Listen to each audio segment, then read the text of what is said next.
Before planning our storyline for our production, we did research into the most popular thriller films and what the traditional conventions of a thriller were.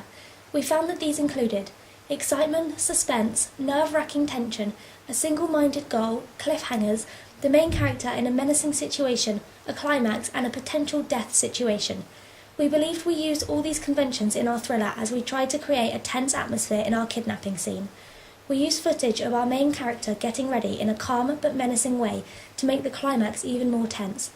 During the kidnapping scene, we used the convention of putting our main character in a menacing situation by tying her to a chair without revealing what the kidnapper is doing. We did this by only including clips of the character's hands and shadows to keep her identity a mystery. We found that traditionally, the killer in thrillers is most commonly male. We changed this to create our gender female. This challenges gender stereotypes. It may also attract more males, as we found in our research that females can be used as a pin-up girl or a sex symbol. Our media production represents particular social groups. In the opening shots of the production, the female is shown getting ready to go out. She is presented as a typically attractive female and conforms to stereotypes of females as she is wearing feminine clothes. The female shown in the opening shots is represented as being in a particularly carefree group. She does not look troubled and does not appear to take part in any substance misuse. The representation of this female conforms to stereotypes and expectations of women in thriller movies as she appears shallow. She takes special attention with her image.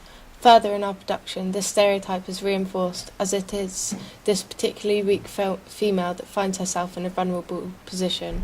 This is a typical quality of a thriller piece. Although in our production you do not see the villain fully, you do see the shadow, and close observation shows this is a female. We aimed to target smaller local places to show and distribute our film, rather than using nationwide companies like Odeon and Cineworld. This was because our target audience of teenagers and young adults might not have enough disposable income to use on these large, expensive places. Therefore, we will target local places, which we feel our target audience would be more interested in anyway. The Salisbury Arts Centre and festivals such as the Big Screen Festival. These venues are keen to showcase the best of student, amateur and independent film producers in and around Hampshire and Dorset. We feel our audience would like going into these smaller places because grungers like to discover new media. Furthermore, other places such as Picture House Harbour Lights Cinema in Southampton and local charity City Eye, showing across Hampshire and the Isle of Wight. Finally, we aim to use Facebook, Twitter and MySpace to showcase internationally, as this is a quick, easy and cheap way to access thousands of young viewers. We chose our target age range for our audience to be 15+, as this allows us to include a tense storyline without excluding explicit violence and scenes of a sexual nature, as this wouldn't be appropriate for viewers under this age range. We did this research by looking on the British Board of Film website to find out guidelines for a 15-rated film. We chose this age range as it doesn't exclude younger teenage audiences. Using this as a guideline, we used the UK Tribes website to find out which audience would be most attracted to our thriller. Our results show that the main target audience would be young adults between 15 and 25 with the type grunger. These people are stereotypically individuals who like to break the mould and prefer darker films which reflect their personalities. As well as this, we hope our film would also appeal to a wider range of groups, as we've used a character that is relatable to a large range of teens. We carried out a questionnaire to see what the audience really wanted. The majority of people answered were 16 to 18 years old, which fitted perfectly with our age range. We used this to find out questions such as, do you think sound has an impact on how scary a thriller is?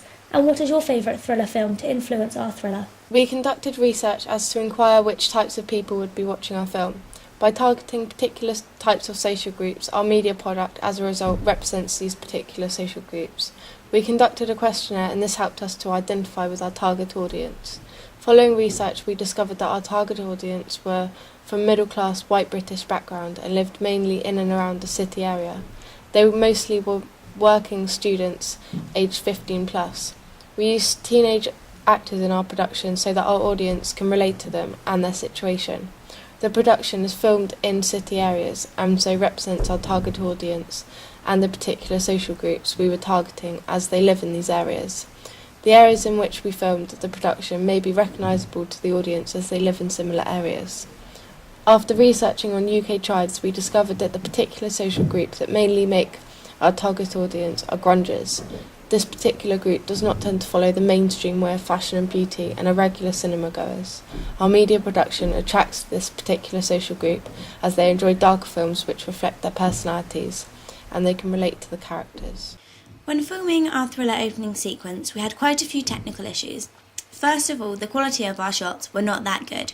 This was a result of the lighting and setting of our original location. Because of this, we then went on to refilm in a brighter setting which directly increased the quality of our shots and gave it a more professional feel. We also had a few problems with the software of the editing program. Firstly, our clips were not compatible with the program, and then the sound didn't work.